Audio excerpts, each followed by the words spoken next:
What's going on, everyone? It's Mr. West. I hope you're all well. So after using the iPhone XS Max now for just over a week, it's just to give you my experience as a long-time OnePlus and Android user on my thoughts of using Apple's latest and greatest for just over 7 days. So the first thing is the design. The design is absolutely wonderful. This phone has been so well crafted.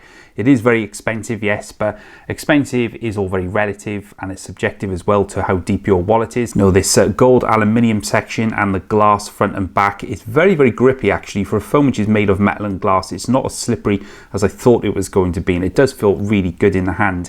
Even though it's got a really big 6.5-inch display, it doesn't really feel that big a handset, and the rounded corners do make it really easy to hold. And as far as the buttons and ports are concerned, everything's been beautifully milled out of the chassis. The buttons are nice and clicky and tactile. Now I have had the issue with the charging. It's not a big problem for me, you know, just switch the screen on and just let it do its thing. It's not that big of an issue.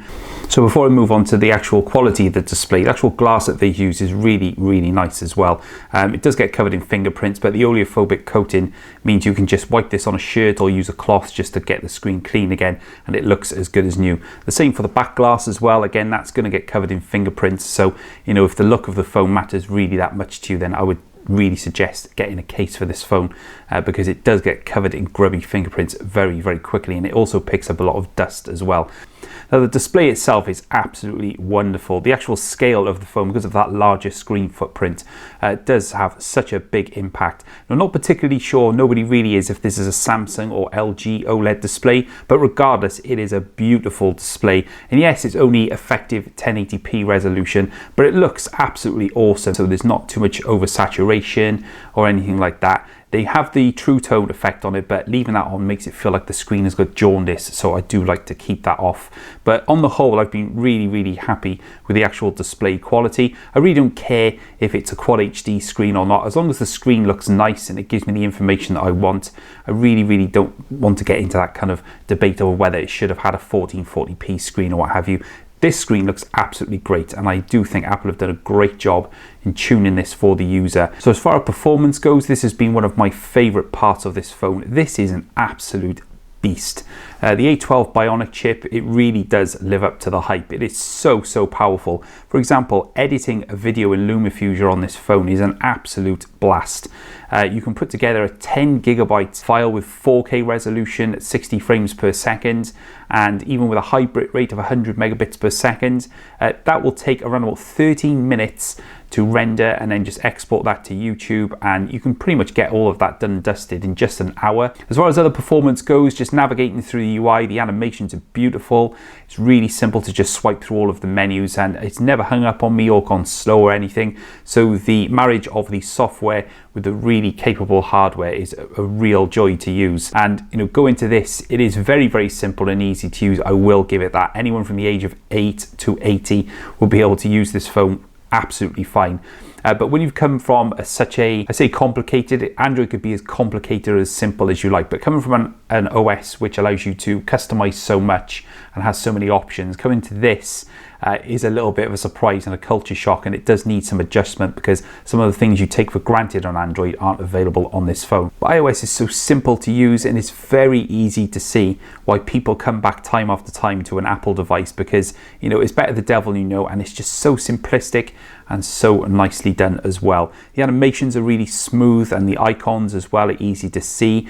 Again, you know, it's a shame I can't change those and I can't reorder those to the grid. That was one of the annoyances, in that everything kind of goes top left into the top line. You can't kind of drag things down. Even though I haven't got small hands, in the end of the day, this is a big display, and sometimes having to reach with one finger up to the top of the display is a bit of a task. You kind of have to move that and just use your index finger instead. So as far as connectivity is concerned, we've got this single Lightning port at the bottom. I could live without the headphone jack if the manufacturer shipped the phone with a dongle.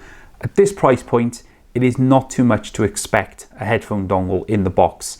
Now, people can defend Apple all they like, all day long. However, when you've got a company like Xiaomi, who also doesn't ship with a headphone jack on some of its handsets, for a handset costing £300, they do ship with a headphone dongle in a box. It is not too much trouble. I don't care what the excuse is from Apple, it just doesn't cut with me. That should be included as a basic in the box. So yes, I know they come bundled with the Lightning earpods, but they don't fit my ears, and whilst that's not Apple's fault, it is still nice to have the choice of using your own earbuds or headphones with this handset. And that's just one little criticism that I've got, is the fact that, you know, something costing north of £1,000 really should have that bundled in the box. Other connectivity, we've got, of course, got Bluetooth. Now, obviously not having the 3.5mm headphone jack, I did use the Bluetooth with my chosen earbuds, which are the Creative Outlier OnePlus earbuds.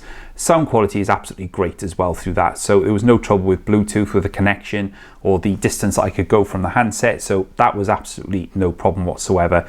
And again, the Wi-Fi connectivity, I didn't have any issues with that. Also using 4G with both the 3 and the EE networks, absolutely no trouble whatsoever. Now, at first I was having very mixed results with the battery life. I was finding I was having to charge very quickly, but then my buddy Dan Gage, go and check him out, Not Mott and Dad, on his channel, he told me that the background app refresh needed to be changed. Now, after delving through the menus, I found a lot of the apps were auto refreshing in the background, and when I switched them off, instantly the battery life was massively different. The phone would last easily throughout the whole day, even with my high usage, and then I'd probably have to give a quick top up just before the end of the evening just to boost the battery power. But even then, it could probably go just over a day on usage, so the battery life for me has been absolutely no issues whatsoever. Now, moving on to the audio quality, so this phone has really good stereo speakers. They've been really nicely tuned and they go plenty loud at the same time as well.